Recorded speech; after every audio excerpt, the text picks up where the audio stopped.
Welcome back to the Dean Obeidallah Show. Right now, very happy to have on Representative Becca Balint, a Democrat representing the entire state of Vermont. Serves on the House Judiciary Committee, House Budget Committee, the first woman and first openly LGBTQ person to represent Vermont in Congress. Representative Balint, nice to see you. Dean, I love talking with you. Happy to be here. So we have to I have to touch on in a second. I saw Jim Jordan is going to have hearings next week on judges, and we don't have to get into it because we don't even know what they're going to do. But they're upset with the nationwide injunctions. But they loved him when their judges did it to Biden, and their 100%. Republican judges did it to Obama. And now, so I mean, look in the big picture, maybe ending nationwide injunctions. We can all agree on some kind of thing. I'm not sure, but isn't it so funny? Like they're so outraged now, but they loved it when they did it to Biden and Obama all the time. Yeah. I mean, calling for the impeaching of judges because they defy Trump. I mean, come on. This is the authoritarian playbook, Dean, over and over and over again. Yeah. So I was thinking about how those hearings are going to go. And we as Democrats, we are loaded for bear. We are not going to put up with nonsense in that committee. And we're going to call them on their hypocrisy. We're going to point out to them that they are eroding the checks and balances. And if we lose that, then we don't have a democracy. Right. And I think it's so important. Look, there was a lesson we learned from the years of Trump attacking DOJ and Jack Smith. Yeah. And Democrats did not want to get in the business of defending Jack Smith or DOJ because they didn't want to seem political. But the result was he had the entire narrative completely defined. So I think Democrats, and it's up to you, the women and men of the House Democratic Caucus, I think you got to fight back. I think you have to defend the judiciary by defending our Constitution. This is what it's not about a judge; it's our Constitution he's going after. That's exactly right, and it's the judges, but it's also going after these career prosecutors, some of whom clerked for some of the most conservative judges on the Supreme Court, but because they were not seen as loyal to Trump, not loyal to the Constitution, not loyal to the rule of law, but loyal to Trump, they all got summarily fired. This is not how it's supposed to go. We want nonpartisan public servants. That's what we need. I'm going to send your office after off air. I found an article from the fall, a European publication did it. It was a long, deep dive on Viktor Orban and what he did and what they feared Trump was due. And he's literally checking each box. And it's not Trump. It's a Project 2025 Heritage Foundation people who that was their playbook. And they're doing it one after the other. So when we see what they're doing with Viktor Orban banning the Pride Parade, but we know where they're going to go. Trump is going to go that same thing. And look at Erdogan in Turkey, arresting his political opponent and a whole bunch of other people over the weekend. We know that's where Trump's going to go next. This is, they're not original. They follow their playbook. That's exactly right. And, it's one of those times when it doesn't feel very comforting that we were all right when we were sounding the alarm on Project 2025. Like it is, we knew this was coming. We knew this was coming. And it's systematic, and it is coming directly from the Heritage Foundation. And look, you have people like J.D. Vance and Speaker Johnson. They're white Christian nationalists. That's what they want. And they're using this man, Trump, who is, somebody who cares about every single slight, every single, oh my gosh, the whole thing about the portrait in the Colorado State House. He doesn't think it's, flattering enough. He stays up late at night tweeting about, this is our president. Like we all just sort of accept it. This is our president, this petty, petty man. Right. If he was just focused on photos and demanding a full-throated apologies from the governor of Maine, I think we'd be so much better off. Like, let him. Like, there was a time when I would complain he's playing golf. I'm like, let him play golf every day. That's right. Don't work. Just go every day. We're not even going to ask. Want to take Air Force One? Go around. I don't care. Just leave. Don't do any more work. Democratic House members should volunteer to drive him to the golf course. That's another round, sir. Another round. You should offer to give him Air Force One if he'll just leave the country. Like put in an appropriation to an amendment. We will offer Air Force One and a year supply of fuel if he would just abdicate and leave now. Not that J.D. Vance is any better, but it would be. He can go have a bro fest in El Salvador. Clearly, that is, that also is his model, right? That's his model. And how concerning is that? I mean, the idea of taking people and we're enslaving people. We're slavers. We Yes. send people to El You're Salvador who are not from disappearing there. people. Right. And they're just gone and they could be there for the rest of their lives. No, That's no, the truth because no one's going to check on them. Nobody cares. We are actually helping enslave people. I can't believe this. no, I know. I was moved to tears over the weekend learning more about this young man, Andre, who is clear he sought refuge here. He's an LGBTQ man. He was, I believe, a hairstylist or a barber, not involved at all with any kind of gangs. And he was set to have a hearing. He was 2 days away from his asylum hearing. And the next thing his lawyer knows, he is locked up in El Salvador. It is, and we're complicit in this, right? This is our government doing this on our behalf. They're disappearing people. And, we had a case in New Hampshire with somebody who had a visa, he was detained for, many days. We had another situation with other folks here on student visas. We are becoming a pariah of the world. And it's only 2 months in, Dean. I know. And on some level, I really think that Trump and some chunk of MAGA are fine with that. They don't care Oh, if we're the Russia of this hemisphere, that we're no. the country that is, we have no alliances any longer with Western Right. democratic leaders. We only Right. have them with strong men and autocrats and dictators. Exactly. And this sense that we can do it alone, right? Yeah. Just looking, so from my perspective in Vermont, seeing how he's absolutely destroying our very strong relationship between Canada and Vermont. They're our biggest trading partner. It is, and it's, I was in the northern tier of my state this past week, and it's not just that it's hurting us economically, which it is, like, Hmm. already. It is that it is destroying those bonds, those relationships. We've got towns, that are partly, you walk across the street and you're in Canada. Wow. I Oh, I didn't mean, know that. yeah. And so you had a situation where Kristi Noem was visiting one of those towns and was in the library, and the library has one corner of it that is in Canada. And she was making a joke. Oh, now I'm in the 51st state. This is so juvenile. And yet it has real world consequences because now Canadians are all canceling not just their business with Vermont, they're not even coming to the same places they come every year with the people that they know. It's destroying our bonds with other people around the world. This is terrible for us.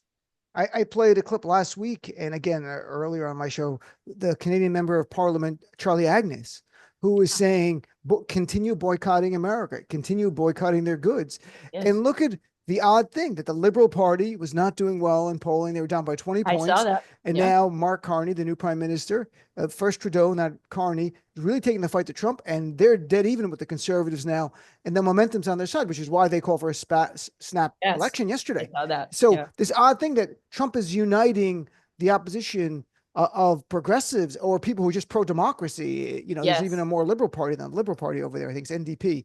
But the point is that this is remarkable. He's having an impact on Canadian society, and they're angry at us. They had a rally in Toronto over the weekend, elbows up, Yes. which is the idea of hockey thing, like elbows in the corner and hitting people Right. against us, against the United States of America because of Trump. Yes.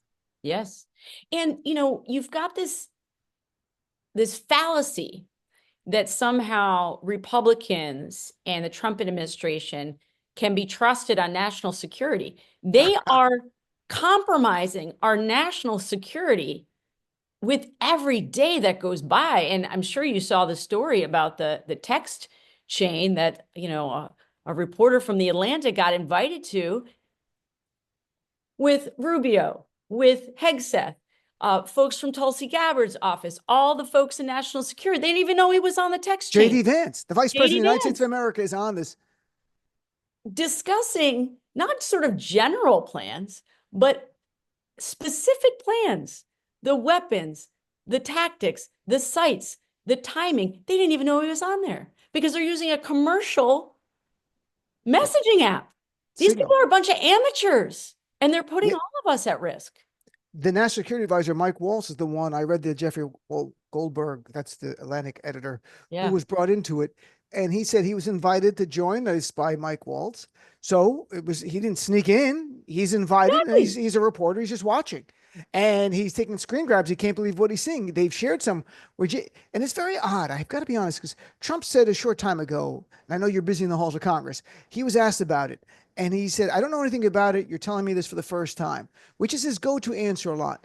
And I don't know yet if this is like I can't, like Reagan, I can't hear you type of thing, or Right. Reagan in the last year and a half, where he Right. really doesn't know what's going on, because they were talking about him. I was reading a lot of the chain. They talk about Trump. Trump's not on this. President of the United States is Exactly. not part of this conversation. And these Yes. guys are talking about bombing or not. And Yes. I'm like, why is the president, the commander in Yes. chief, not part of this? And something else might be going on. He might really being handled by these handlers. And he's Yes. just a figurehead at this point. Well, I mean, I had that same concern when Elon Musk was holding court at the cabinet meeting. And then when he was in the Oval Office and the president is sitting over on the side at a desk and it's the Elon Musk show. So there are so many indications that he's not actually the one in charge right now. And it's alarming. I mean, I don't want him in charge either, but he was the one who was elected. And it is so clear to me, even when we were asking, you had press asking about executive orders that he'd signed. He didn't know anything that was in them. I He know. knew that He he didn't know knew he the signed top them. line. He didn't know He said, I anything. didn't even sign that. He said, Marco Rubio did that. But there was that, no, was that the one you signed? Yeah. He, I mean, look, it could be the game where I don't know anything that's bad and people Sure. don't like it. Or there's a point where it really is, he's just not in a loop. They give him a cheeseburger and a Diet Right. Coke, and he signs it, and they give him another cheeseburger. Yeah. It's sort of like the seal that they throw a little meat to, and he's like, okay. Yeah. Um, and Yeah. not to disparage seals because they're lovable creatures, but Donald Trump is not. So, I mean, I don't know. I mean, is there, House Judiciary, can you call for hearings Well, about the this 25th is, Amendment? yeah, I mean,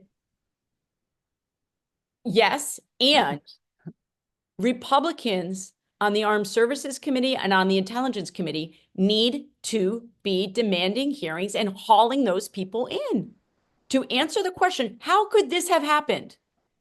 How could this have happened? And if this has happened, what other people have been invited on to text change in which we're discussing, military secrets or military plans, and you don't even know who's on there? I agree. And I know that Democrats are in the minority. So you can't subpoena people unless you get Right. the approval. It's my understanding. Yes. A lot of listeners have called in and said, why can't Democrats do their own ad hoc, their own hearing? Like, Yes. okay, it won't be in the Capitol building. Maybe Right. it's at the Marriott down the street, Yes. whatever it is, where you bring in witnesses to like probe into this kind of thing. The media will come. We know it I because agree. Democrats don't do this generally. So the We media need would to love do this. this. We need to do this. We need to be holding court with press conferences after every calamity that happens. We need to be out in front saying they won't answer the questions. We're here answering questions and we're going to get to the bottom of this. And yes, we do need to be doing shadow hearings. And I know that we have talked about it within judiciary. My understanding, I just got word that there is one that is happening this week. And I can get back to you about what the topic is going Sure. to be. But we need to be doing more of that because we are in the minority. And so in the House, when you're in the minority, you don't get to call the hearings, the witnesses. You don't get to figure out what comes on the floor, what comes up for a vote. It's the topic is going to be on these devastating cuts to the SNAP program. Oh, Okay. And so there is going to be a shadow hearing on that. But you bet if our intelligence committee does not hold a hearing on this, then the folks, the Dems on that committee need to be holding one. And it is, we got to take the gloves off, Dean. We got to throw more punches. We got to throw more elbows. We got to poke people in the eye. I'm still mad at Schumer. I'm not over it. it's And we can't keep acting like it's 1980, for God's sakes. Like the rules of engagement have changed. We're not going to be people who defy the rule of law. We're not going to be people who storm the Capitol, but we should be willing to go toe to toe and not blink. I agree. And I was recently at an event for one of the candidates for mayor in New York here, and it was a big crowd, and everyone's liberal there. It's New York City, right? Right. The biggest applause line he got. His name's Zoran Mondiani, but I'll go to other events too because I'm interviewing all of the candidates, and so Yeah. I wasn't there as a supporter per se, just to watch it. And the biggest applause line he got is that we have to take the fight to Donald Trump every day on the narrative, and we have to win the media narrative. And the place went crazy, and that's what people want from Yes. Democrats in Congress. We get it. You can't have the hearings you want and all that, but winning the media narrative or fighting every day on the media narrative is, I think, what the base really wants. So if Hakeem Jeffries or Chuck Schumer are confused what the Democratic base, they'll go, well, we can't do this or that. We get that. We want you to Yeah. go in the media and be creative. That's why having those shadow hearings is creating. Having your own Yes. Democratic spokesperson after the Caroline Levitt speaks to go and say, here are the Yes. lies that she just said and go through them. Democrats have never done it. Media would go crazy. They'll cover it nonstop because they can't believe Democrats are doing this. Yes. No, you're absolutely right. And it is it's so clear to me that this moment that we're in, right? There is this reshuffling, reorganizing that's happening, not just like on the streets, but it's happening in people's brains and how we see our role, right? Most Right. of us who ran for office, we believe in the rule of law. We are trying to get work done for our constituents, right? We weren't necessarily elected to be brawlers, but we all have to be brawlers right now. We just do. And, I hope that we will see more of that. And certainly many of us within the caucus are pushing for that in committees and in, certainly showing up at agencies that are being illegally dismantled, all of those things. But we can't play by the same playbook. We just can't. No, I'm trying to Representative Becca Balint. So let's talk about your town halls. There was a clip I saw. A man asked you a question about uh, banning transgender girls from Yeah. sports teams. But before we talk about that, what are your town? We've seen the videos of the Republican town halls. We Yes. see what they're like. Yes. What's going on at your town halls?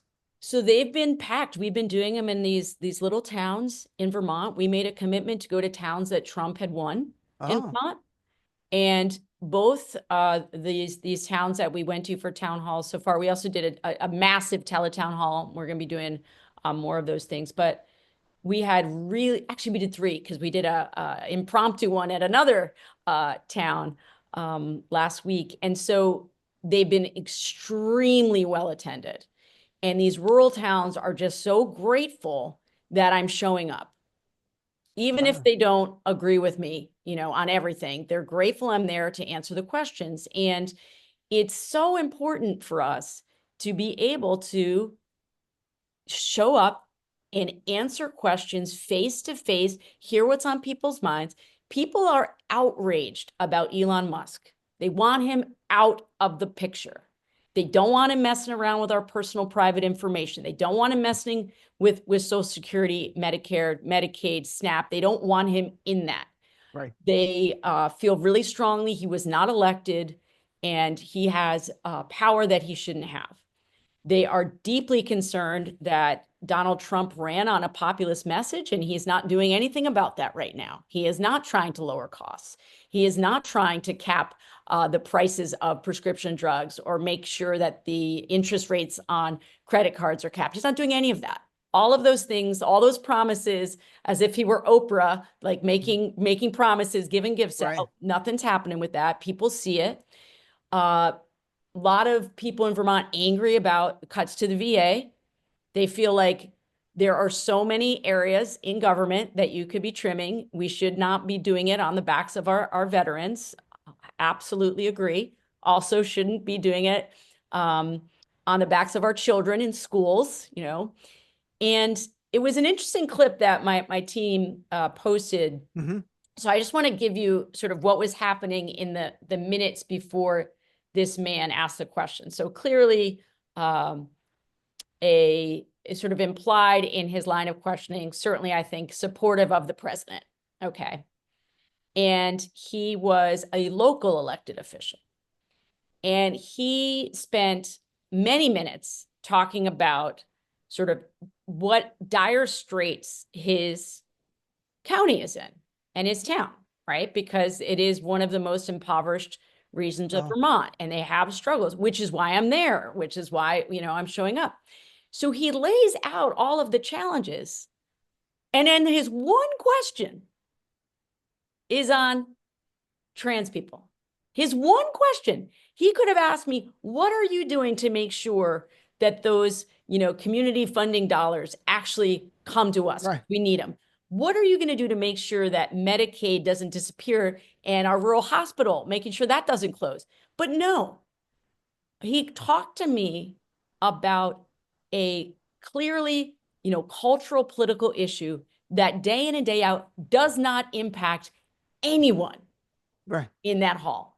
And so it was interesting because there was a big groundswell of like anger at him within, I the saw that. hall. And then I got, emails afterwards saying he doesn't represent our, our view. We do want to be talking about economic issues. And so rural America right now, even before Trump took office, rural America was struggling, still struggling.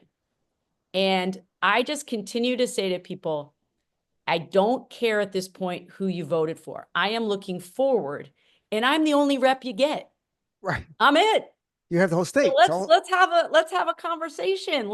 Talk to me about your town. Talk to me about your concerns. And I was so angry that you had Republican leadership directing people not to do town halls on the Republican side. And then Andy Biggs took it a step further. Mhm. I will only hold town halls for Republicans, and we're going to check your credentials at the door to make Yep. sure that you're a registered Republican. I'm sorry, Andy Biggs, you don't just represent Republicans in your district in the same way that I don't just represent Harris voters. You're there for your district. That made me so angry. And I don't exactly know what I'm going to say to him when I see him next in judiciary, but I am so angry that he has perverted Mhm. his sense of what his job is. He should just run for a Republican National Committee That's position. I right. mean, if you're not going to be a member of Congress, represent all the people in your district, 750,000 people depend on you, not just the R's, the D's, the I's, Right. everybody there. Last thing, you were a teacher, and I I wanted to was. get your impact, your view on the impact gutting Department of Education, and if they can actually end it, their dream. What would be the real world impact? It's going to impact the most vulnerable in those schools, Mhm. right? It, it's the federal government and that federal funding that makes sure kids who are struggling with reading get that extra help. It's making sure that kids who have whether they're on an IEP or some other individualized program, that they get that support. And it's so important that people understand that the real reason that they're doing this is to dismantle public education. It is about, once again, serving the wealthy in the same way that cutting these programs is about taking that money to give it to the very wealthy in tax breaks. Going after the Department of Education and dismantling it is about destroying public education in this country and making it so that the money continues to be sucked away from regular people and be directed to the elite, which is why I've never supported voucher programs. Again, that is a systematic, part of dismantling our public school system, which gives everybody a fair shot. So to you, it's really the fundamental part is the whole education thing overall, which is a way of leveling the playing field. I had Randy Yes. Weingarten on last week talking about what the DOJ, what the Department of Education does. It's not about curriculum; it's ensuring No, basic resources for everyone. And the disabled community is very concerned about what's going to absolutely. And happen. they should be. Not just because of this attack on education, but their whole war on DEI, it also includes war on any kind of program or language directed at helping people with accessibility. These people are sick, Dean. They're sick. It's very dangerous. And the very last thing, what's your reaction to see Senator Sanders from your state having huge crowds Yeah. in the Midwest? What does that say? Well, so what he's seeing, in the macrocosm with AOC, obviously they're both two huge celebrities and can really turn out a crowd. I see that as, a macrocosm of what we're each seeing in our town halls. And we are tapping into this sense of most Americans right now who are terrified that they are not only are they not going to be better off, they're going to be worse off under this administration. And in the process, we're also going to lose our democracy. And so, he has been, completely fired up and on fire, and it really feels like he has a role to play here. And I just hope they continue to do this, and in all pockets, right? All pockets of the country, and that we can continue to do those work in the little hamlets and villages, because we have to show up at the end of those dirt roads as well, and not just in the big populated areas, and get the word out of the truth about what's happening. Well, it's great chatting with you. And I so appreciate you sharing too what you're seeing in the little parts of your state as you travel around, because I want people to hear what's really going on at the grassroots, not just what's on cable news or in the Washington Post. But Representative Balint, I look forward to chatting with you in the future. Love it, Dean. Have Have a a good great one. day. You too, my Bye-bye. friend.